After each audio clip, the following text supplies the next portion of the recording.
Hello students, my self मेघना miss. आज हम ग्रामर पार्ट देखेंगे। इसमें आज हम देखेंगे शब्द भेद। शब्द भेद में दो भेद रहते, विकारी और अविकारी। देखते हैं फिर इसकी परिभाषा। शब्द अक्षरों के सार्थक गठन को शब्द कहते हैं। सार्थक गठन को अक्षरों से शब्द बनते हैं और शब्दों से वाक्य बनते हैं। ये सबको तो पता है। शब्द भाषा के प्राण कहे जाते हैं। रूप और विकार के आधार पर शब्दों के दो प्रकार होते हैं, विकारी शब्द, अविकारी शब्द। फर्स्ट, विकारी शब्द। जो शब्द कारक, लिंग, वचन, पुरुष और काल के अनुसार रूपांतरित हो जाते हैं उन्हें विकारी शब्द कहते हैं। विकारी शब्द परिवर्तनशील होते हैं। याद रखो, जो शब्द कारक, लिंग, वचन, पुरुष और काल के अनुसार रूपांतरित होते हैं, बदल होते हैं, उसे विकारी शब्द कहते हैं। और अविकारी शब्द तथा अव्यय के कहलाते हैं, जो सदैव एक ही रूप में रहते हैं। सदैव कौन से? एक ही रूप में, उसमें बदलाव नहीं होता है। और कारक, वचन, लिंग, पुरुष और काल के अनुसार रूपांतरित होते हैं। किसके अनुसार? कारक, वचन, लिंग, पुरुष और काल के अनुसार। कौन सा काल है, इसके ऊपर वो क्या होता है, वो बदलाव करते हैं, उसे कहते हैं अविकारी शब्द, मीन्स अव्यय। विकारी शब्द के चार प्रकार होते हैं, संज्ञा, सर्वनाम, विशेषण और क्रिया। फर्स्ट हम देखते हैं संज्ञा। किसी व्यक्ति, जीव, स्थान, वस्तु, विचार, भाव आदि के नाम को संज्ञा कहते हैं। पता है सबको? जैसे सुभाष चंद्र बोस, गाय, कमीज, आग्रह, सह्याद्री आदि। ये इसके क्या है, उदाहरण उन्होंने दिए हैं। संज्ञा के भी प्रकार है। संज्ञा के प्रकार देखते हैं फिर। जातिवाचक, व्यक्तिवाचक, भाववाचक, द्रव्यवाचक, समूहवाचक। ये हमने लास्ट वीडियो में भी देखा था, राइट। फर्स्ट देखते हैं हम जातिवाचक संज्ञा। जो शब्द किसी व्यक्ति, वस्तु या स्थान की संपूर्ण जाति का बोध कराते हैं, उन शब्दों को जातिवाचक संज्ञा कहते हैं। फिर से देखो, जो शब्द किसी व्यक्ति, वस्तु या स्थान का संपूर्ण जाति का बोध कराते हैं, उसे कहते हैं जातिवाचक संज्ञा। यानी जातिवाचक संज्ञा शब्दों से एक जाति के अंतर्गत आने वाले सभी व्यक्तियों, वस्तुओं, स्थान का बोध कराते हैं। ओके, जैसे उदाहरण दिए हैं। वस्तु, मोबाइल, टीवी, कंप्यूटर, पुस्तक, कार, ट्रक इत्यादि। ये क्या हो जाते हैं? वस्तु है, राइट। ये वस्तु है। टीवी वस्तु है, पुस्तक वस्तु है, मोबाइल वस्तु है, पेन वस्तु है, ठीक है। स्थान, गांव, स्कूल, शहर, बगीचा, नदी, ये हो जाते हैं अपने स्थान। गांव होता है, शहर होता है, नदी है, मंदिर है, ये क्या है? स्थान है। प्राणी, आदमी प्राणी है, जानवर, पशु, पक्षी, गाय, लड़का आदि, ये किस में मोड़ते हैं? प्राणी में। ओके। उदाहरणार्थ, मोबाइल आधुनिक युग का महत्वपूर्ण उपकरण है। यहाँ पे एग्जाम्पल कौन सा दिया है? मोबाइल आधुनिक युग का महत्वपूर्ण उपकरण है। उदाहरण एक भी है, मैं मुंबई शहर में गया था। या फिर ऐसे भी हो सकता है, मैं मुंबई देखने गया था। हो गया जातिवाचक संज्ञा, इसे कहते हैं। समझ में आ गया बच्चों? नेक्स्ट, व्यक्तिवाचक संज्ञा। किसी भी विशेष व्यक्ति, वस्तु या स्थान के नाम का बोध कराने वाली संज्ञा। फिर से देखो, किसी भी विशेष व्यक्ति, वस्तु या स्थान के नाम का बोध कराने वाले को क्या कहते हैं? व्यक्तिवाचक संज्ञा। यानी व्यक्तिवाचक संज्ञा सभी व्यक्ति, वस्तु या स्थान की संपूर्ण जाति में खास नाम का बातचीत है। यानी क्या है? वो क्या है? खास नाम है। वहाँ पे हम क्या करते हैं, फिर बॉर्डर करते। अगर हम कोई भी डेफिनेशन लिखते हैं और उसमें कुछ इम्पोर्टेंट रहता है तो वहाँ पे क्या करते हैं, वो हमारे लिए खास होता है, या फिर उस पॉइंट के लिए वो क्या है, इम्पोर्टेंट पॉइंट रहता है, तो वहाँ पे हम अंडरलाइन करते हैं ना, तो उसे ही कहते हैं व्यक्तिवाचक संज्ञा, जो खास रहता है। फॉर एग्जाम्पल, व्यक्ति महात्मा गांधी, भगत सिंह, रमेश, पवन, सीमा, विकास आदि, इनके नामों का जब ये होता है, इनके यानी ऐसे में बोल रही हूँ, एग्जाम्पल है, यानी ये स्पेसिफिक नाम हमें यहाँ पे यूज़ नहीं करने हैं। रमेश, पवन, सीमा। अभी महात्मा गांधी, महात्मा गांधी के ऊपर आपको अगर बोलते हैं कि एक निबंध लिखो, तो वहाँ पे आप अंडरलाइन करोगे कि महात्मा गांधी ने ऐसे ऐसे किया है, देश के लिए बलिदान दिया है, देश के स्वतंत्रता के लिए उन्होंने अपना सर्वस्व अर्पण किया है, राइट। ऐसा होता है। सेकंड, वस्तु, कुरान, बाइबल, रामायण, ये क्या है, विशेष है ना, विशेष नाम है ना ये, इसलिए। और स्थान में बेंगलोर, दिल्ली, वो गांव का, वो जो शहर है, गांव का जहाँ पे नाम आता है, वो क्या हो गया हमारे लिए, विशेष हो गया। विशेष स्थान का, विशेष नाम का अगर उल्लेख होता है तो उसे कहते हैं व्यक्तिवाचक संज्ञा। फर्स्ट, इसमें स्पेसिफिक नाम नहीं आया है, जातिवाचक में नाम आया है क्या, नहीं। मैंने आपको फर्स्ट इसमें एक एग्जांपल दिया था, मुंबई शहर में जा रहा हूँ, यहाँ पे जातिवाचक आ जाता है हमारा शहर, और इसमें मुंबई मैंने बोला था, ये क्या हो जाता है फिर व्यक्तिवाचक। इन दोनों केस में अगर आपको क्वेश्चन में पूछा जाता है कि इस शब्द में जातिवाचक संज्ञा और व्यक्तिवाचक संज्ञा पहचानिए, तो इसमें आपको दोनों मिल जाते हैं, मुंबई और शहर। समझ में आ गया। उदाहरणार्थ के इसमें दिया है दिल्ली भारत की राजधानी है, राइट। ओके, नेक्स्ट, भाववाचक संज्ञा, जो शब्द किसी चीज या पदार्थ की अवस्था, दशा या भाव का बोध कराती है। जो शब्द किसी चीज या पदार्थ की अवस्था, दशा या भाव का बोध कराती है, उन शब्दों को भाववाचक संज्ञा कहते हैं। जैसे बचपन, बुढ़ापा, मोटापा, मिठास, उमंग, चढ़ाई, थकावट, मानवता, चतुराई, जवानी, लंबाई, मित्रता, मुस्कुराहट, अपनापन, परायापन, भूख, प्यास, चोरी, क्रोध, ये इसमें क्या हो जाता है, हर एक में क्या है, भाव आ जाते हैं। बचपन, बहुत, जैसे हमेशा हम बचपन में क्या करते हैं, खेल कूदते हैं, मस्ती करते हैं, वहाँ पे हमारे भाव अलग रहते हैं। बुढ़ापा, काठी टेक कर चलते हैं, है ना, हमारे दादा दादी जो है वो, मोटापा, बहुत मोटे होते, हर एक इसमें क्या है, भाव दिख रहा है। उपयुक्त उदाहरण में आप किसी को छू नहीं सकते, केवल अनुभव कर सकते हैं। क्या है इसमें, हम क्या है, सिर्फ अनुभव कर रहे हैं, छू रहे हैं क्या, नहीं। थकावट, उसको छूने की ज़रूरत है, नहीं, वो हमें महसूस होती है। चतुराई, वो बहुत शार्प माइंड है, वो उसको छू रही, क्या चतुराई छूने की चीज़ है, नहीं, वो क्या है, हमें महसूस होने वाली चीज़ होती है। उदाहरणार्थ, राघव की बोली में मिठास बहुत है। क्या हो जाता है, राघव की बोली में मिठास बहुत है। रमेश बहुत ही रूडली बात करता है। ये सब क्या है, उसके भाव दर्शाते हैं, राइट। समझ में आ गया, इसको बोलते हैं भाववाचक।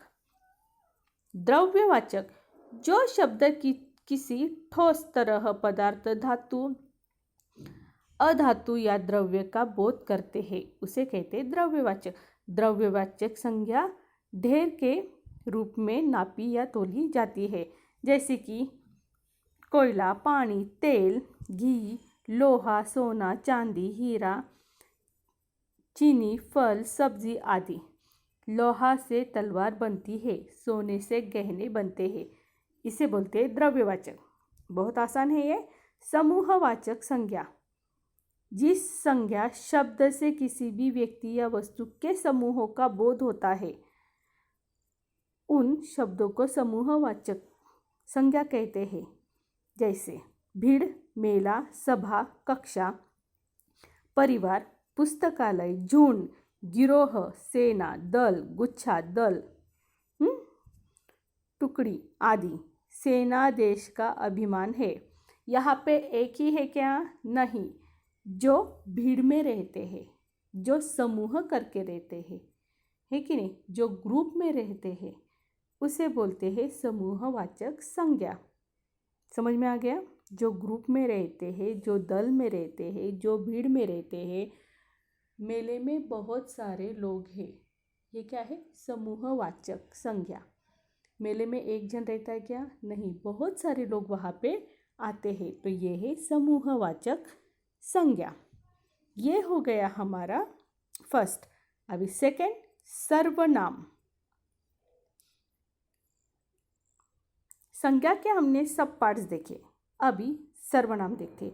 जो शब्द संज्ञा के स्थान पर आकर उसकी पुनरावृत्ति को रोकते हैं वे सर्वनाम कहलाते हैं। जैसे यह, ये, वह, वे, आप, तुम। सिंपल बात है बच्चों, यहाँ पे हम संज्ञा में नामों का इस्तेमाल कर रहे थे, स्पेसिफिक नाम आते थे, उसको हम संज्ञा कहते हैं, राइट। अभी यहाँ पे उन्होंने क्या कहा है? स्थान पर, संज्ञा के स्थान पर आकर उनकी पुनरावृत्ति को रोककर, यानी उनकी जो पुनरावृत्ति है उसको रोककर, एक बार हम उसका इस्तेमाल किया, उस नाम का इस्तेमाल करते हैं, तो उसके बाद जो शब्द आता है वह, वे, आप, तुम, मैं, हम, को, कोई आदि, यानी ये यूज़ होता है। फिर रमेश वहाँ गया था, वे वहाँ से आकर फिर मेरे पास आया, यानी ऐसे, इसे बोलते हैं सर्वनाम। सर्वनाम के प्रकार, सर्वनाम के भी सब पार्ट्स है। पुरुषवाचक सर्वनाम, निजवाचक सर्वनाम, अनिश्चयवाचक सर्वनाम, निश्चयवाचक सर्वनाम, प्रश्नवाचक सर्वनाम, संबंधवाचक सर्वनाम। फर्स्ट, पुरुषवाचक सर्वनाम। जिस सर्वनाम शब्द का प्रयोग वक्ता द्वारा खुद के लिए या दूसरे के लिए किया जाता है उसे पुरुषवाचक सर्वनाम कहते हैं। मैं, हम, वक्ता द्वारा खुद के लिए। मैं घूमने गया था, हम घूमने गए थे। वक्ता द्वारा खुद के लिए किया गया हुआ। फिर से ध्यान से पढ़ना है। तुम और आप, सुनने वाले के लिए। आप सुन रहे हो, समझ में आया?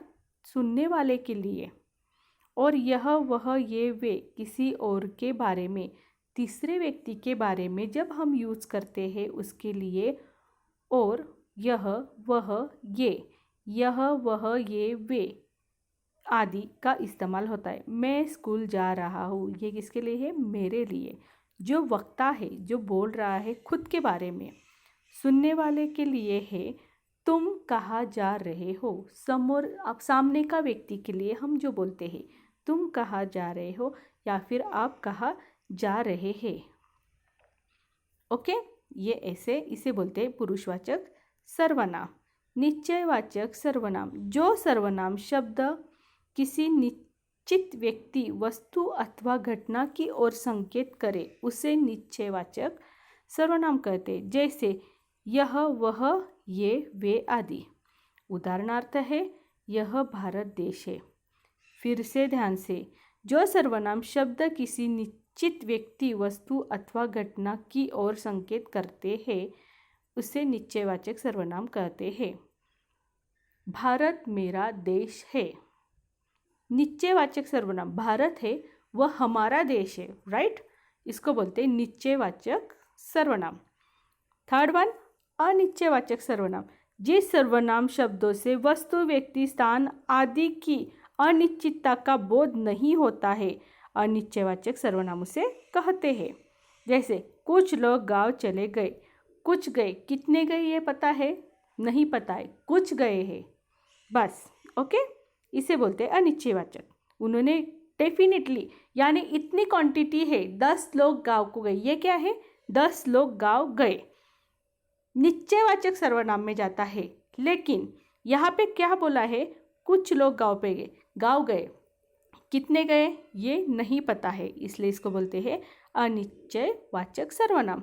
कोई और कुछ आदि सर्वनाम शब्द, इनसे किसी विशेष व्यक्ति अथवा वस्तु का निश्चय नहीं हो रहा है, बल्कि अनिश्चितता की स्थिति बनी हुई है। अतः ऐसे शब्द अनिश्चयवाचक सर्वनाम में मोड़ते हैं। निजवाचक सर्वनाम, जिस शब्दों का प्रयोग वक्ता स्वयं के लिए करता है। किसके लिए? स्वयं के लिए। जैसे मैं अभी मेरे लिए कर रही हूँ, वे निजवाचक सर्वनाम कहते हैं। इसके अंतर्गत आप, स्वयं, खुद, स्वयं, स्वतः आदि। जहाँ आप शब्द का प्रयोग श्रोता के लिए हो वहाँ यह आदर सूचक मध्यम पुरुष होता है, और जहाँ आप शब्द का प्रयोग अपने लिए हो वहाँ निजवाचक होता है। उदाहरणार्थ, आप भारत माता की संतान हो। किसके लिए है? मेरे लिए। आप भारत माता की संतान हो, ये सामने वाला व्यक्ति जब करता है तब। फिर से एक बार देखो, निज शब्दों का प्रयोग, निज शब्द, जिन शब्दों का प्रयोग वक्ता स्वयं के लिए करता है वे निजवाचक सर्वनाम कहलाते हैं। इनके अंतर्गत आप, स्वयं, खुद, स्वतः आदि। जहाँ आप शब्द का प्रयोग श्रोता के लिए हो वहाँ यह आदर सूचक मध्यम पुरुष, यानी तीसरा जो पुरुष है वो करता है, और जहाँ आप शब्द का प्रयोग अपने लिए हो वहाँ निजवाचक सर्वनाम कहते हैं। आप भारत माता की संतान हो, ये बोलते हैं निजवाचक सर्वनाम। नेक्स्ट, प्रश्नवाचक सर्वनाम, जिन शब्दों का प्रयोग किसी वस्तु, व्यक्ति आदि के बारे में कोई सवाल पूछने या अपने बारे में जानने के लिए किया जाता है, उन शब्दों को प्रश्नवाचक सर्वनाम कहते हैं। प्रश्नवाचक सर्वनाम के अंतर्गत कौन, क्या, कहाँ आदि शब्द आते हैं। कौन का प्रयोग सदैव सजीवों के लिए होता है, व क्या का प्रयोग सदैव निर्जीव के लिए होता है। देखो तो कौन आया है, कौन सा है? प्रश्नवाचक सर्वनाम। आप कहाँ जा रहे हो, ठीक है, ये क्या हो जाता है? प्रश्न। किसी को हम जब प्रश्न करते हैं उसे बोलते हैं प्रश्नवाचक सर्वनाम। संबंधवाचक सर्वनाम, जिन सर्वनाम शब्दों का प्रयोग किसी वस्तु या व्यक्ति का संबंध बताने के लिए किया जाता है वे संबंधवाचक सर्वनाम कहलाते हैं। संबंधवाचक सर्वनाम का प्रयोग वाक्य में दो शब्दों को जोड़ने के लिए भी किया जाता है। जैसे वैसे, दो शब्दों का संबंध होता है जिसके लिए संबंध सर्वनाम का यूज होता है। जिसकी, उसकी, जितना, उतना, जो, सो आदि। जैसे कि, जैसे कर्म करो वैसा फल पाओ। ये क्या है? इन दोनों का इस वाक्य में क्या है? संबंध जोड़ा गया। आप जैसे कर्म करोगे वैसे ही आपको फल मिलेगा, राइट? जितनी पढ़ाई करोगे मार्क्स भी उतने ही मिलेंगे। संबंध जुड़ते हैं।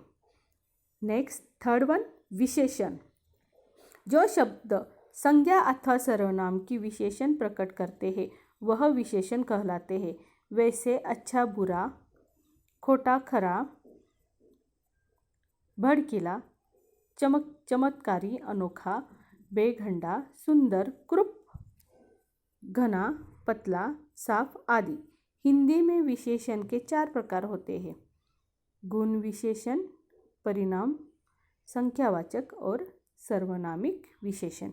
ये इसमें 4 प्रकार होते हैं।